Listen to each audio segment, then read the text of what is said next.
अस्सलाम वालेकुम। आप देख रहे हैं देसी टोटके। हमारे चैनल की वीडियोस देखने के लिए हमारे चैनल को सब्सक्राइब कीजिए, वीडियो को लाइक कीजिए और बेल आइकॉन भी दबाइए। तो कैसे हैं आप सब लोग? उम्मीद करती हूँ खैर आफियत से होंगे। हमारे टोटके में सबसे पहले आज जो टोटका है वो है होंठों को गुलाबी करने के लिए, गुलाबी पिंक करने के लिए। तो इसके लिए जो चीज़ें हमें चाहिए, उसके लिए हमें 3 चीज़ें चाहिए। उन 3 चीज़ों में सबसे पहले है दूध की मलाई। हम दूध की मलाई, जो ताज़ा दूध आपके घर आता है वो यूज़ कर सकते हैं। अगर आप वो यूज़ नहीं करना चाहते तो आप क्रीम भी यूज़ कर सकते हैं।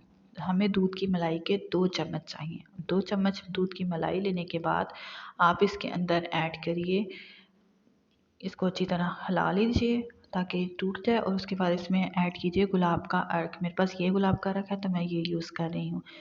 आप दूसरा वाला भी इस्तेमाल कर सकते हैं। अब उसके अंदर हमने डालना है 2 कतरे शहद के। शहद के 2 कतरे डालने के बाद इसमें मैंने गुलाब का अर्क का 1 चम्मच ऐड कर दिया और इसको अच्छी तरह मिक्स कर लिया। इसको अच्छी तरह मिक्स करने के बाद आप इसको फ्रिज में रख के सेव भी कर सकते हैं और अपने होंठों को फिर रात के टाइम सोने से पहले लगा के सोइए। 3 से 4 दिनों में इंशाल्लाह आपको वाज़िया फ़र्क नज़र आएगा।